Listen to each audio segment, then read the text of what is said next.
ndi nthawi ya nkhani kuno ku MBC ndipo madzulo ano muli ndine Mike Mlongoti ndi mzangayu Tauson Kamalata, koma poyamba nayi mitu yake. President Chakwera wakhululukira akaidi 22 ngati njira imodzi ya chikondwerero cha Christmas.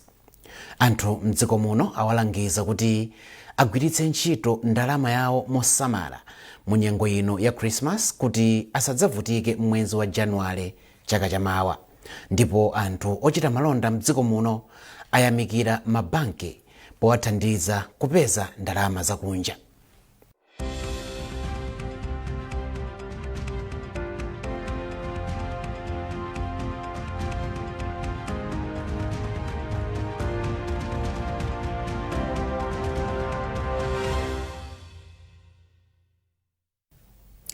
Takulandirani tsopano nkhanizi mwatsatanetsatane. President Dr. Lazarus Chakwera watsindika kufunika kugwiritsa ntchito nyengo ya chisangalalo cha Christmas poonetsa chikondi ndi chisamaliro kwa ena kuphatikizapo ovutika. Mu uthenga wake wa Christmas, President Chakwera wati Mulungu anapereka mwana wake obadwa yekha kuti dziko lapansi limulandire ngati mfumu yamuyaya ku mtundu wa wanthu pa dziko lonse. Koma chifukwa chimene Christmas idapatsidwa kwa ife, chifukwa chimenecho chimodzimodzi kwa tonse. Chifukwa buku la Yesaya 9:6, chifukwa chimene Mulungu adaperekera mwana wake kwa ife nkuti Yesu akhale wolamulira wathu, wotilamulira ife tonse. Mtati tumuonetsetse mawu a Mulungu akuphunzitsa kuti maufumu ndi maulamuliro a dziko lapansi adzatha tsiku lina. Ndipo Mulungu adamtuma mwana wake Yesu kuti amange ufumu ngakhalenso ulamuliro kapena boma latsopano limene silidzatha ku nthawi zonse. Ndiye ufumu umenewu ndi ufumu wa chilungamo, ufumu wa choonadi. Kolingana ndi Yesaya mneneri, munthu aliyense amene moyo wake tsopano waupereka pansi pa ulamuliro wa mwana wa Mulungu ndiye kuti ali gawo la ufumu wosathawo ndi ulamuliro wosathawo. Ndiye funso langa kwa inu lakuti Christmas wafikayo, palibe kanthu kuti wakupezani muli athanzi kapena muli odwala, mwina muli nokhanokha kapenanso muli ndi anzanu, muli nazo kapena mulibe, ndinu okondwa mwinanso sindinu okondwa, mwina mukudwala kumene m'malo mwakuti muone chipambano. M'malo moti funso likhalela kuti kodi Christmas ameneyo zikupezani nzimenezi, tisinthe funsolo tinene kuti kodi Yesu mwana wa Mulungu amene Mulungu adampatsa kwa ife, kumpereka kwa ife akhale wolamulira miyoyo yathu, kodi iyeyu aulamulira moyo wanu? Ndipo ngati akulamulira, nikulimbikitseni kuti inuyo mugwiritse ntchito nthawi ya Christmas ngati ino kuonetsa chikondi, kuonetsa chilungamo, kuonetsa ufulu umene mwaulandira kwa ulere kuchokera kwa Yesu.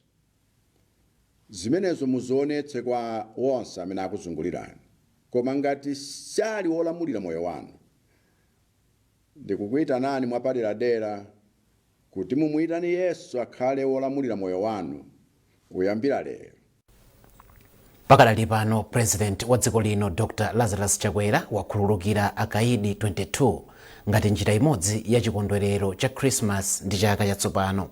Omwe awakhululukirawo ndi omwe agwira theka la ukaidi wawo komanso omwe amaonetsa khalidwe labwino. Pamene Akhristu pa dziko lonse akukondwerera kubadwa kwa Ambuye Yesu Khristu, mzinda wa Mzuzu wakhala uli wodzaza ndi anthu ogula kuchokera m'malo osiyanasiyana a mchigawo chakumpoto. M'busa Dayton Mbewe wa mpingo wa Assemblies of God ku Katawa wapempha akhristu kuyamika pa zomwe Ambuye wachitira Malawi ngakhale akumana ndi mavuto ambiri.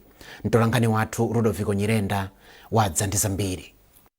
Kuyambira tsiku lolemba pa 23 Disemba, misewu yambiri ya mzinda wa Mzuzu yakhala ikudzaza ndi anthu omwe akhala kugula katundu osiyanasiyana, pomwe ena akhala kulowa mzindawu kuchokera komanso kupita ku madera osiyanasiyana. Tinapita kusana, Shoprite komanso msika waukulu wa Mzuzu, ndipo malowa anali ndi anthu ambiri ogula katundu kukonzekera tsiku la Christmas. Poyankhula tayendera malowa, m'busa Dayton Mbewe wa mpingo wa Assemblies of God ku Katawa anakumbutsa akhristu kuti akondwerere tsikuli mosamala pogawana zinthu zomwe ali nazo ndi osowa kusiyana ndi kuchita zinthu zina zoyipa. Christmas ndi kubadwa kwa Ambuye athu Yesu Khristu, ndipo Christmas ndi chisangalalo kukondwerera. So ngati akhristu timenera kukondwerera ndi kusangalala mu nthawi imeneyi ya Christmas.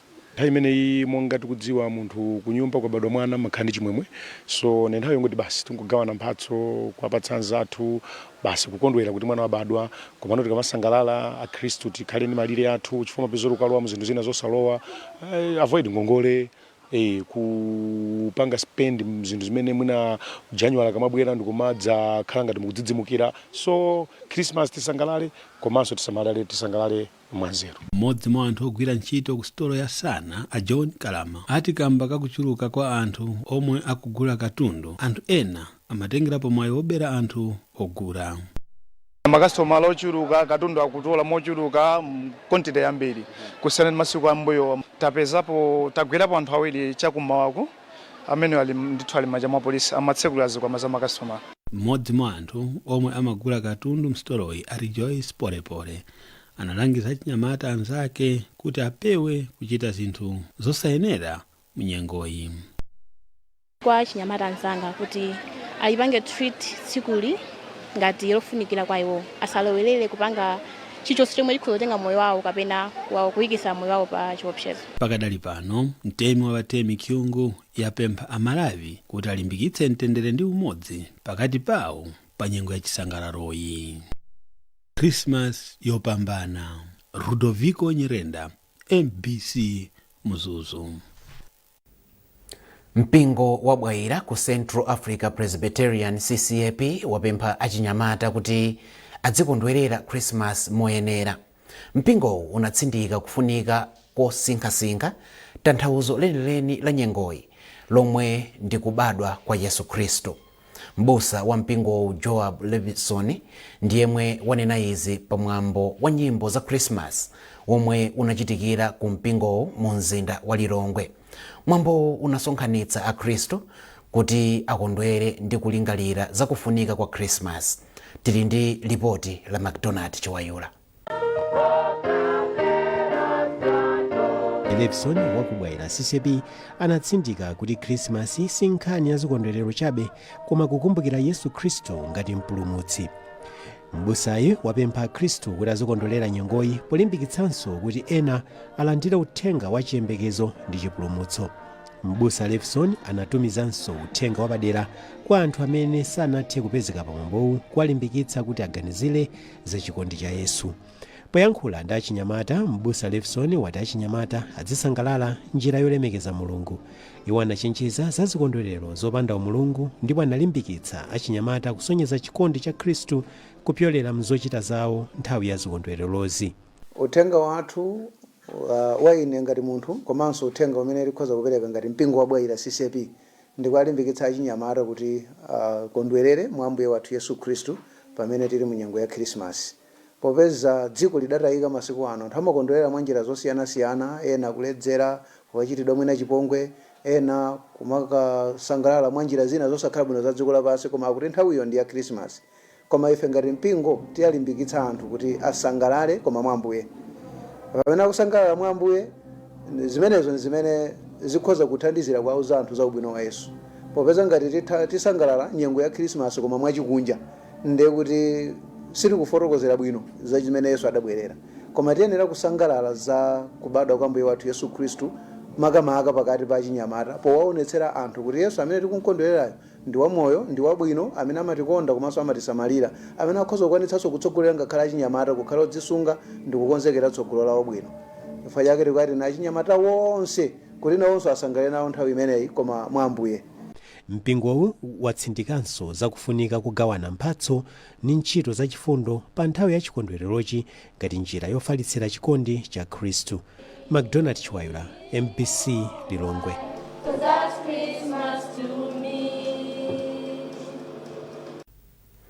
Ndipo anthu mdziko muno awalangiza kuti akhale osamala pakagwiritsidwe ntchito ka ndalama mu nyengo ino ya Christmas pofuna kuti asadzavutike mwezi wa Januwale chaka chamawa. Olemba nkhani wathu Simeon Boyce anayendayenda mu mzinda wa Blantyre ndipo akutipatsira ripoti ili. Ngati mbali imodzi ya chikondwerero cha Christmas, anthu ambiri mu mzinda wa Blantyre akukhamukira ku sitolo zosiyanasiyana kukagula zinthu monga zakudya komanso mphatso zopereka kwa chikondi awo. Pomwe MBC inayendera mu mzinda wa Blantyre inapeza kuti anthu akugula zinthu zosiyanasiyana zosonyeza chikondwererochi, pomwe ena ali m'malo ometera kuti aoneke bwino. Komabe m'masitolo ena makasitomala ochepa okha ndomwe akubwera.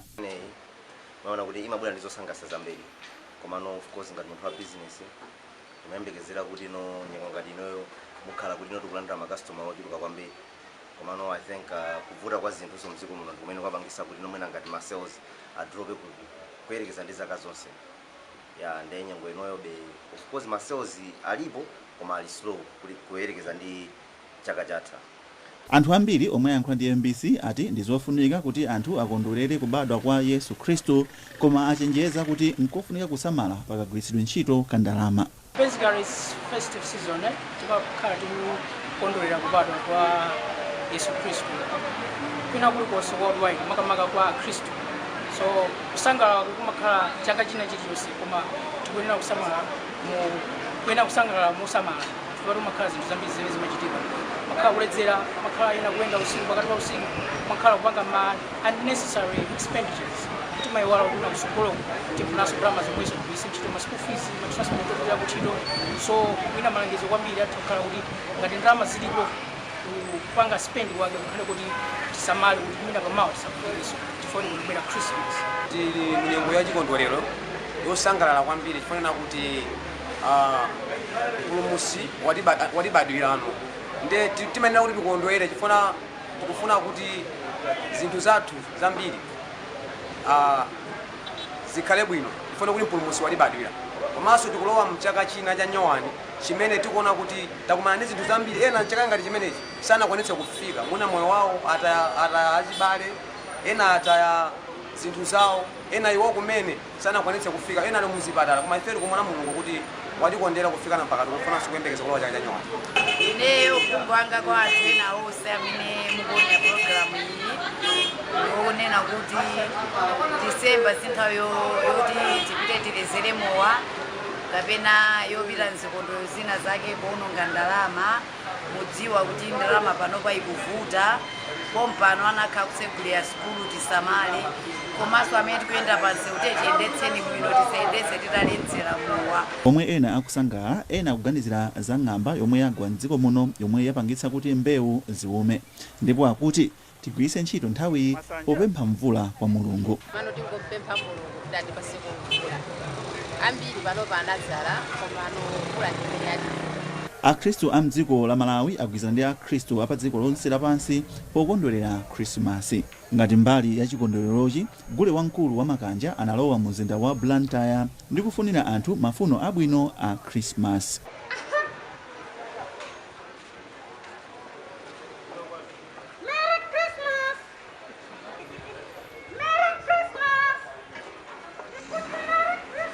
Kuchokera mu mzinda wa Blantyre ndine Simeon Boyce. Amayi ampingo wa Magalasi Assemblies of God akondwerera Christmas popereka chakudya komanso kugawa uthenga wabwino kwa anthu odwala pa chipatala cha Queen Elizabeth Central ku Blantyre. Mayi bosa ampingowo a Margaret Kadzakoya ati izi ndi zimene Akhristu ayenera kuchita. Iwo anayankhula ndi olemba nkhani wathu Romeo Umali.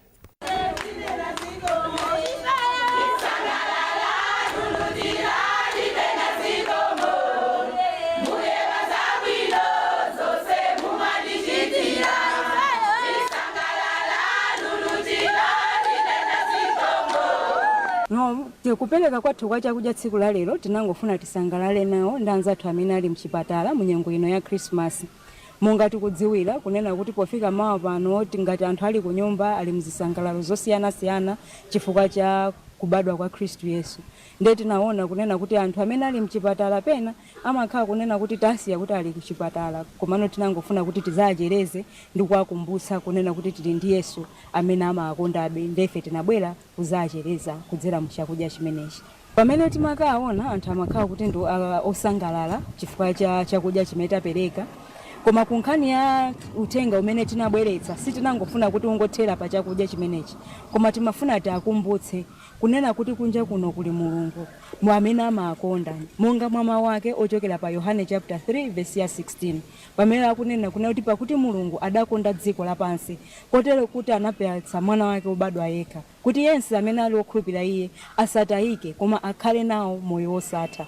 So timawuza anthu kunena kuti kungokhulupirira mwa Yesu chifukwa chokuti Yesu ndiye chiyembekezo. Akakhulupirira mwa Yesu amakhala ndi chiyembekezo cha moyo uno komanso moyo wokubwerawo. Njira yokhayo imene munthu ukhoza kukhala ndi chiyembekezo mu nyengo zonsezi ngakhale zowawa ngati zizi ndi pamene munthu wapezana ndi Yesu.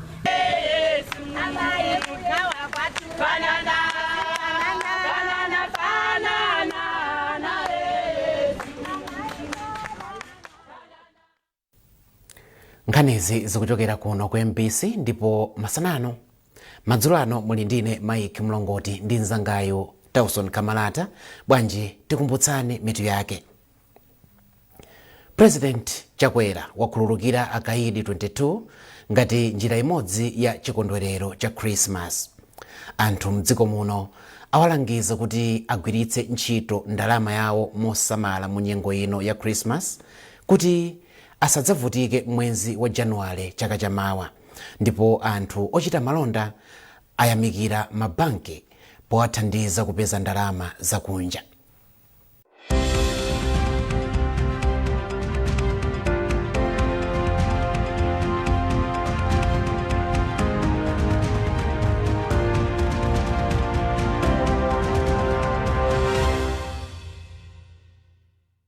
Abalaini kumajere kuno ngati simnabwereko muponyana nzinthu za nkhaninkhani.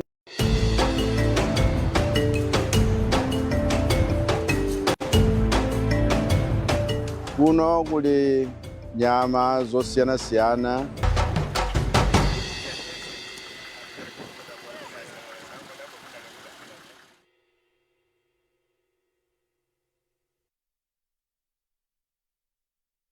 Wow, your roof timber trusses look amazing. What's your secret?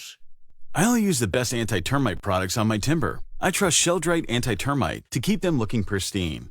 Sheldrite has a special formula that provides deep nourishment to the wood, protecting it from termites and other wood-boring insects. And the best part? It lasts longer than other brands. And it is also available in a colorless variant. See this? With Sheldrite, the liquid penetrates deep into the wood. But with this other brand, it barely covers the surface. Don't settle for cheap products. Choose Sheldrite. It's the premium choice. Sheldrite, the very best.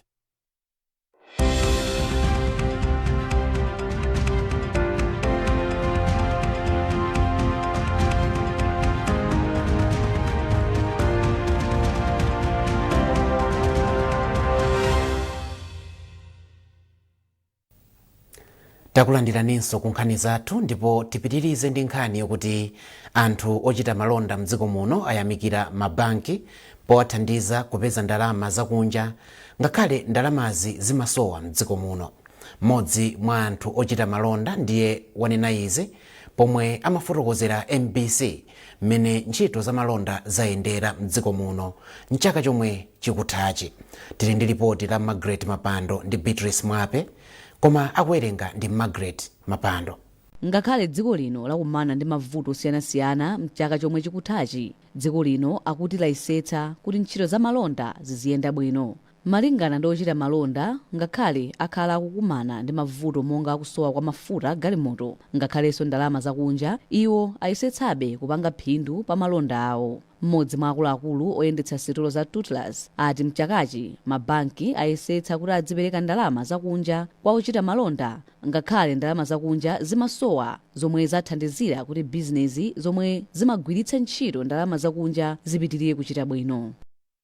Mabanki athu amayesesa kuti apereke forex eti koma ali shortage ya forex mu country Malawi. Ife tikudziwa kuti forex ya shorta koma mabanki athu amayesesa kuti athandize ndi akapasa ma forex timayesesa kuti tibwerese katundu abwino yakunjako kuchokera ku Dubai, kuchokera ku South Africa and many other places kuti tithandize makastoma athu, makastoma azipeza makatundu abwino.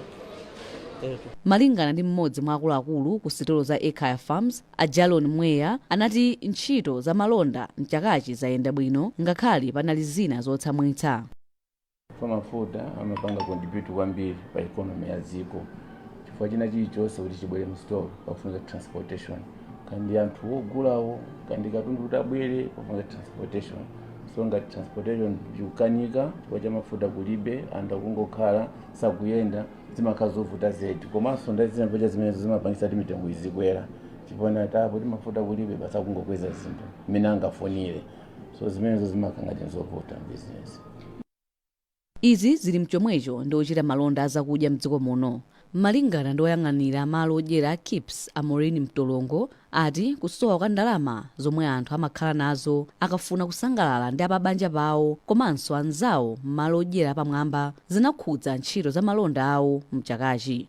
Komabe iwo ati ali ndi chiyembekezo kuti chaka chamawa zinthu zisintha kamba kuti chuma cha dziko lino chaonetsa kupirira kuzokhoma zomwe ngati dziko takumana nazo.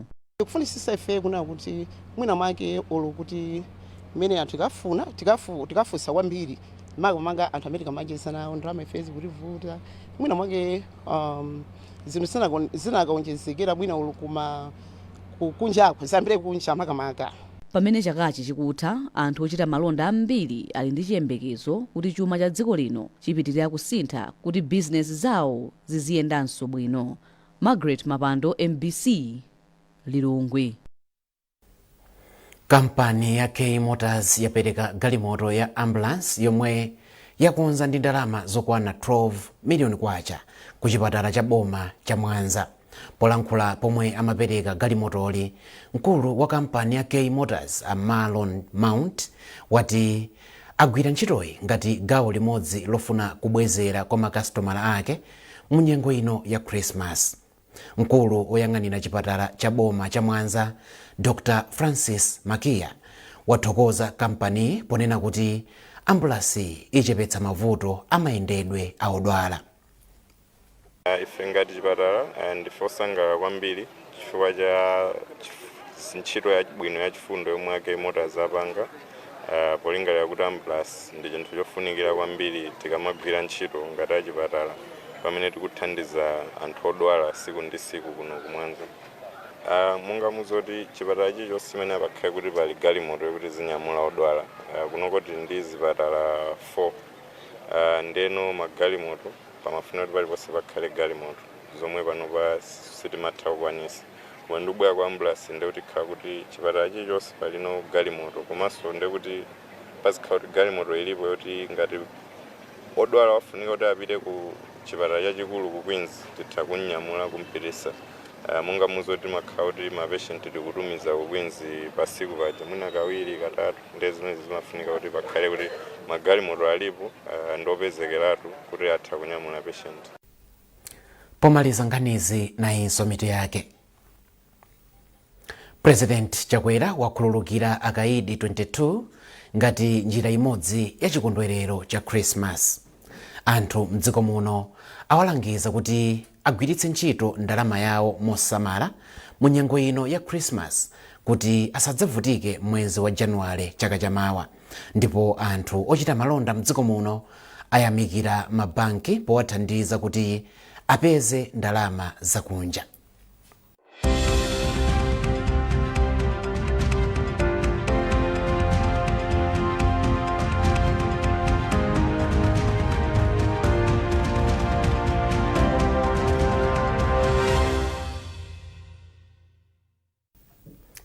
pezani nkhanizi ndi zina zambiri popita pa mbc.mw kapena mbc digital pa Facebook, Instagram komanso X.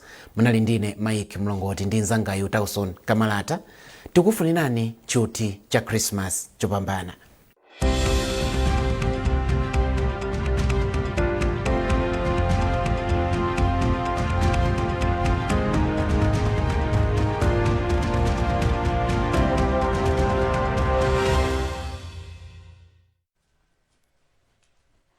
Masabani nonse madzulo ano yafika nthawi ija timakupatsani za nyengo. Pakali pano tikuyembekeza nyengo ya mvula ya mabingu yapo ndi apo kupitirira kugwa madera ena mdziko muno makamaka mchigawo chakumwera.